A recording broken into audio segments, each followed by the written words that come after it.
Safety, achievement, greatness, ability, proton saga. Ismail Jafar नामी एक retired Malaysian फ़ौजी ने ये नाम तजवीज़ किया था और मलेशिया में एक सक्सेसफुल कार होने के बाद अब ये पाकिस्तान में भी लॉन्च हो चुकी है। पाकिस्तानी मार्केट में प्रोटॉन सागा एक बेहतरीन इजाफा है, एक पर्पस बिल्ट और रीज़नेबली प्राइस्ड कार हमारे मैसेस के लिए भी। प्रोटॉन ने 1996 में लोटस कार कंपनी खरीदी थी, जो कि एक ब्रिटिश स्पोर्ट्स कार मैन्युफैक्चरर है। प्रोटॉन सागा की जो जनरेशन और इंजन पाकिस्तान में आया है, उसकी तैयारी में लोटस की एक्सपर्टीज़ शामिल है।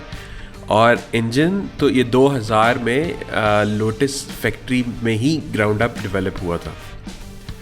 गाड़ियों की दुनिया में जहाँ भी लोटस का नाम आता है, उसका मतलब होता है absolute stability and driving pleasure.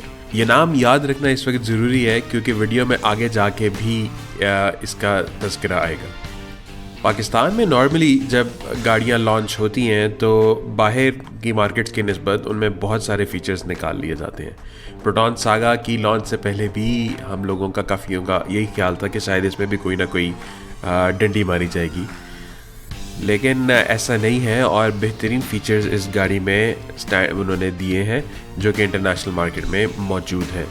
In features में जो कि बहुत अच्छी चीज़ें हैं, ABS जो है वो स्टैंडर्ड है, स्टेबिलिटी कंट्रोल एस वर्जन में है, पार्किंग सेंसर्स जो हैं वो इन गाड़ियों में मौजूद हैं, रिवर्स कैमरा एस में मौजूद है, पावर विंडोज़ जो है वो स्टैंडर्ड है, ड्राइवर हाइट एडजस्टमेंट स्टैंडर्ड है, एयर बैग्स स्टैंडर्ड हैं और इंटीग्रेटेड टर्न सिग्नल्स जो हैं वो स्टैंडर्ड है। ये सारी बहुत कन्वीनियंट और सेफ फीचर्स हैं जो कि एक इस प्राइस रेंज की गाड़ी में होना एक बहुत अच्छी चीज़ है। स्पेशली स्टेबिलिटी कंट्रोल 25 लाख से नीचे की किसी गाड़ी में इस वक्त पाकिस्तान में मौजूद नहीं है। इस लिहाज से saga tops this class base या एस और नॉर्मल ऑटोमेटिक ट्रांसमिशन की प्राइस में 1 लाख का फ़र्क है तकरीबन, लेकिन जो फीचर्स एस में हैं वो बहुत ज़्यादा बेहतर हैं और उनकी इनफरादी कीमत इस 1 लाख से बहुत ज़्यादा है। आप एलॉय रिम्स, स्क्रीन और रिवर्स कैमरा वगैरह तो बाद में लगवा सकते हैं, लेकिन स्टेबिलिटी कंट्रोल आफ्टर मार्केट नहीं लग सकता और वो सिर्फ एस में है। ऑडियो कंट्रोल्स भी सिर्फ एस में है जो कि स्टीयरिंग व्हील्स पे हैं और ये भी आफ्टर मार्केट लगवाना एक बहुत मुश्किल काम है। अगर तो आप ऑटोमेटिक ट्रांसमिशन ले रहे हैं तो कोशिश करके एस ले लें। आई अंडरस्टैंड कि 1 लाख वाला फ़र्क इस प्राइस ब्रैकेट में काफ़ी ज़्यादा है, मगर फिर भी जो चीज़ें आपको एस में एडिशनल मिल रही हैं, it is just an exceptional upgrade. Saga Pakistan में 20 लाख से 22 लाख तक रेंज रखी गई है। क्या ये प्राइसिंग दुरुस्त है? अगर हम मलेशिया से कंपेयर करें तो प्राइसेस में डिफरेंस बहुत ज़्यादा लगता है, लेकिन हमें ये जहन में रखना होगा कि ये मलेशिया की इंडिजिनस प्रोडक्ट है, ये उन्होंने वहाँ पे डेवलप की थी और बाहर दूसरी मार्केट्स में अभी एक्सपोर्ट कर रहे हैं। तो हमने ये देखना है कि जिन मार्केट्स में ये एक्सपोर्ट की जा रही है, क्या उनके हिसाब से पाकिस्तान में ये महंगी है या सस्ती है। मलेशिया से देखें तो वहाँ पे जो इसका बेसिक मैनुअल ट्रांसमिशन है वो 32,000 रिंगिट से या 12 लाख पाकिस्तानी से शुरू होता है, यानी कि तकरीबन 64% इजाफा।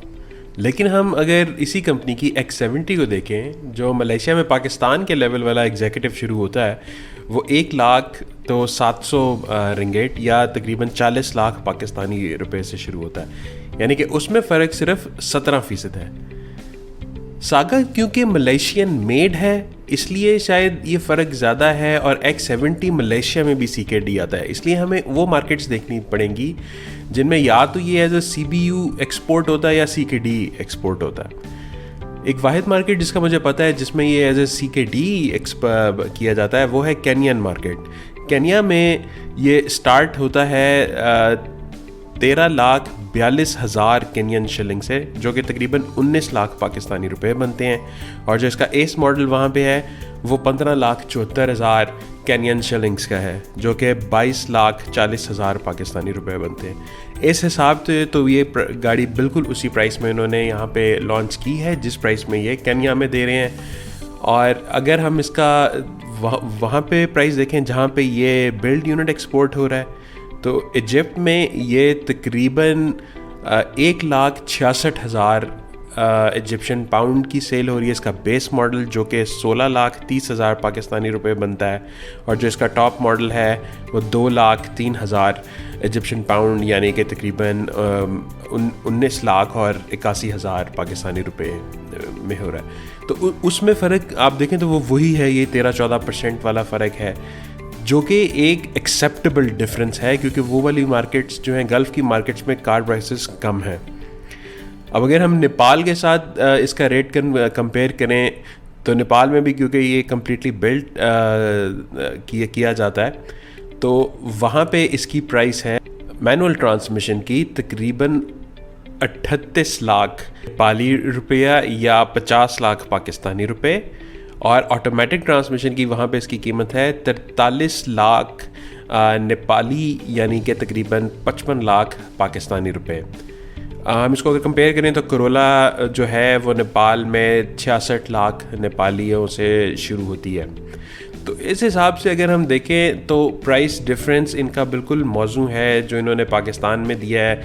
ये इस तरह नहीं है, मतलब इस वक्त पाकिस्तान में ज़्यादातर चाइनीज़ गाड़ियाँ जो हैं वो बाकी दुनिया के मुकाबले में बहुत महंगी बेची जा रही हैं। आप सेम सागा के बारे में नहीं कह सकते। पाकिस्तान में 16 से 22% तक अगर किसी गाड़ी का रेट ज़्यादा है तो वो पाकिस्तान के टैक्स सिस्टम वगैरह की वजह से, तो this is with in acceptable limits. और रेट के हिसाब से आई थिंक कम से कम मैं अपनी हद तक आई एम प्रीटी सेटिस्फाइड कि इट्स रीज़नेबल रेट।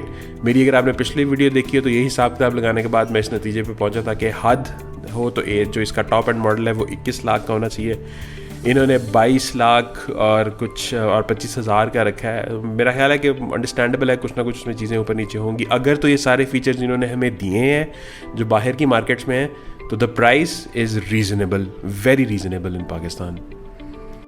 अगर आप प्रोटॉन के मलेशियन रिव्यूज़ या कंपैरिजंस वगैरह देखें तो उसमें यही एक मेन चीज़ सुनने को मिलती है कि ब्रिलियंट हैंडलिंग या प्रोटॉन ड्राइव फील। इसकी एक रीज़न वो स्ट्रट बार है जो कि इस गाड़ी में लगी हुई है। अगर आप ये तस्वीर देखें तो इन्होंने सामने से इंजन को जो आधा दरम्यान में से काट के दिखा रहे हैं, उसमें उन्होंने एक चीज़ लेबल की हुई है और वो इसकी स्ट्रट बार है। स्ट्रट बार का काम होता है कि जब गाड़ी टर्न कर रही हो या मुड़ रही हो तो वो गाड़ी के अंदर जो ये, क्योंकि ये वाली सारी गाड़ियाँ मैकफेरसन स्ट्रट सस्पेंशन के साथ होती हैं, इनमें एक फ्लेक्स लाजमी होता है। तो स्ट्रट बार इस फ्लेक्स को काउंटर करती है और गाड़ी की स्टेबिलिटी बहुत शार्प फील होती है। पाकिस्तान में इन्होंने अभी जो CBU मॉडल्स लॉन्च किए हैं उनमें ये स्ट्रट बार नहीं है, जिसकी वजह से आप ये कह सकते हैं कि शायद ये CKD में भी शायद नहीं देंगे। तो अगर तो ये नहीं देते इसमें स्ट्रट बार, तो ये सिंपल टर्म्स में इन्होंने गाड़ी का कैरेक्टर ढीला कर दिया है। इस गाड़ी की हैंडलिंग फिर वो नहीं होगी जो कि आपने अभी तक इसके बारे में सुना है या हम अजूम कर रहे हैं। अगर आप इजिप्ट, मलेशिया या जितने भी ममालिक में ये गाड़ी बिकती है अगर आप देखें तो वहाँ पे स्ट्रट बार इसकी स्टैंडर्ड ऑप्शन है, यानी कि ये बेस मॉडल में भी है और ये एस मॉडल में भी है। जब इस तरह गाड़ी डिज़ाइन की गई है स्ट्रट बार के साथ, तो उसका मतलब है this is now an integral part of the car शासी। तो गाड़ी के फ्रेम का जब ये इंटेग्रल पार्ट है तो आई बिलीव कि दिस इज़ वेरी रॉन्ग कि इसमें ये स्ट्रट बार इन्होंने नहीं शामिल की। और स्ट्रट बार इज़ प्रॉबेबली ये एक बहुत ये कोई इतनी महंगी चीज़ नहीं होती। ये सिंपल लोहे की एक पाइप होती है जो कि जिसने दोनों स्ट्रट टावर्स को आपस में जोड़ा हुआ होता है। तो आई डोंट नो कि इन्होंने इतने कम पैसे बचाने के लिए ये वाला काम क्यों किया है, लेकिन इसकी वजह से गाड़ी की हैंडलिंग पे और गाड़ी की शार्पनेस पे ठीक ठाक फ़र्क फील होगा। अगर आप देखें तो इसमें जो ये स्ट्रट बार इन्होंने लगाई हुई है और दूसरी भी नॉर्मल गाड़ियों में जो कि स्पोर्ट्स ट्यून्ड कार्स होती हैं उनमें जो स्ट्रट बार होती है, वो जो स्ट्रट टावर जो सामने वाले जो शॉक्स जिन्हें स्ट्रट कहा जाता है उसी के माउंटिंग पॉइंट से नॉर्मली उसे उठाया जाता है, जिसकी वजह से जो ये गाड़ी के जो दोनों शॉक्स सामने वाले हैं ये आप एक तरह से ऊपर से ये एक यूनिबॉडी टाइप स्ट्रक्चर बन जाता है और एक जो स्ट्रट है उसके अंदर अगर कोई मूवमेंट फ्रेम में हो तो दूसरी साइड उसको काउंटर करती है। इस स्ट्रट के साथ एक और बड़ी अहम चीज़ जो है, और वो क्लास लीडिंग है प्रोटॉन सागा पाकिस्तान में भी, वो ये है इसके माउंटिंग ब्रैकेट्स।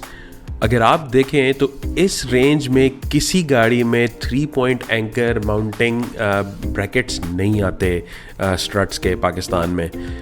इस रेंज में Toyota Yaris, Honda City, Changan Alsvin, Picanto और कल्टिस वगैरह में अगर आप देखें तो वो एक सिंगल माउंटिंग पॉइंट वाला स्ट्रट आता है, जो कि गाड़ी के शॉक्स को गाड़ी के फ्रेम के साथ सिर्फ एक स्क्रू से जॉइन करता है। ये नॉर्मली एक निपल टाइप डिज़ाइन होता है, और इसकी ये छोटी गाड़ियों में सिर्फ इस्तेमाल होता है जहाँ पे स्टेबिलिटी के आपको कोई इतना नहीं होता स्टेबिलिटी गाड़ी की रखने का। अगर आप देखें तो होंडा सिविक और टोयोटा करोला में भी इवन 3 पॉइंट स्ट्रट माउंट्स आते हैं। तो एक चीज़ तो है कि जिस तरह ये गाड़ी डिज़ाइन हुई है फ्रॉम ग्राउंड अप, जैसा मैंने पहले कहा कि इन्होंने ये लोटस के साथ मिलकर डिज़ाइन की थी, it should have had an excellent brilliant handling. और जो कि इसकी स्ट्रट माउंट से यहाँ है कि उन्होंने इसके ऊपर भी कॉम्प्रोमाइज़ नहीं किया। जो स्ट्रट माउंट होते हैं ये ठीक ठाक महंगी इसकी अटैचमेंट होती है। अगर शॉक जो है गाड़ी का, फॉर एग्जांपल सामने वाला शॉक 100 रुपये का है, तो ये जो स्ट्रट माउंट्स होते हैं 40 रुपये के होते हैं। This is a very considerable thing इस क्लास की गाड़ी में होना। तो अब लेकिन इन्होंने इसके साथ इसकी जो ऊपर वाली जो स्टैंडर्ड स्ट्रट बार है वो उन्होंने कैंसिल कर दी है। अब आई कैन नॉट कॉम्प्रीहेंड कि ये इन्होंने क्या किया है। इससे जहन में एक डर आता है, और आई होप कि ऐसा ना हो। मेरा 99% ख्याल तो ये है कि ऐसा नहीं होगा, कि कहीं ये जो गाड़ी के सामने वाले स्ट्रट्स हैं उनको ये वही निपल वाला स्ट्रट तो नहीं बनाने लगे कि कहीं उसका थोड़ा सा डिज़ाइन चेंज करके उसकी ब्रैकेट्स ख़त्म कर दी जाएं, और जिस तरह आल्सविन में या यारिस वगैरह में जो सिंगल निपल वाला जो आता है वही लगा दें। अगर तो ये ऐसे करते हैं तो then this car will be मसलन इसकी जो मेन सेलिंग पॉइंट है, जो इसकी मेन फीचर जिसको ये एडवर्टाइज़ करते हैं, इसकी handling, that will be non existent. Already हमने देखा कि ये अपनी पेरेंट मार्केट से तो काफ़ी ज़्यादा प्राइस में है, और दूसरी मार्केट से थोड़ी प्राइस ज़्यादा है, वो अंडरस्टैंडेबली टैक्सेस वगैरह की वजह से जो भी है। लेकिन अगर आप प्राइस उसकी प्रॉपर ले रहे हैं तो हमें गाड़ी भी तो पूरी मिलनी चाहिए ना। या अगर आप उसकी प्राइस थोड़ी सी ज़्यादा ले रहे हैं बाकी मार्केट से, तो उसमें कोई ना कोई तो एडिशनल फीचर देना चाहिए था। ये नहीं कि आप उसकी असल चीज़ भी निकाल दें। तो first of all there should be a strut bar in this car. अगर आप ये गाड़ी बुक करा रहे हैं तो माय एडवाइस वुड बी कि आप लेटर लिखें, सारे फिज़िकल लेटर लिखें प्रोटॉन पाकिस्तान को, और उनसे इंक्वायर करें कि क्या इसमें स्ट्रट बार होगी, और अगर नहीं होगी तो इनको ये डालनी चाहिए। दिस शुड बी, ये एक सवाल ही नहीं होना चाहिए था पूछने वाला कि ये है, ये होनी चाहिए थी। There is no other thing. और दूसरी मैं तो ये भी इसमें कहना चाहता था कि इनको पाकिस्तान में, क्योंकि इसकी प्राइस ज़्यादा है, इनको पाकिस्तान में इसमें सेंटर आर्मरेस्ट स्टैंडर्ड देना चाहिए था, जो कि इन्होंने इवन एस वर्जन में नहीं दिया। ठीक है कि मलेशिया में नहीं है, लेकिन वहाँ पे प्राइस भी तो बहुत कम है। इजिप्ट वगैरह में भी इसकी प्राइस कम है।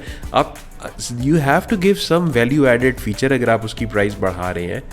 हमने अभी तक, मैंने ये भी इस वीडियो में ये कहा कि अंडरस्टैंडेबल है जो उन्होंने प्राइस रखी है, it's a good price, but you should give customers something कि वो अच्छी लगे। प्रोटॉन सागा में वो तमाम खसूसियात मौजूद हैं जो कि एक बहुत सक्सेसफुल गाड़ी में होनी चाहिए, और पाकिस्तान में भी आई बिलीव कि it will be a big success. It is a good buy. सिर्फ अब देखने वाली चीज़ ये है कि प्रोटॉन के पाकिस्तान में डीलर जो हैं वो इसको किस तरह डील करते हैं, कस्टमर सर्विस उनकी कैसी है।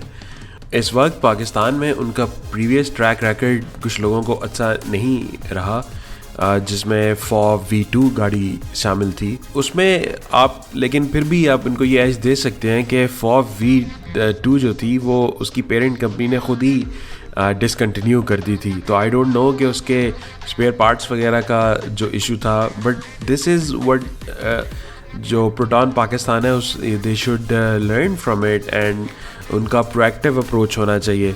अगर तो वो इस गाड़ी में ये तमाम चीज़ें देते हैं जिस तरह हमने बात की है, it will be a brilliant car. I am pretty sure about it.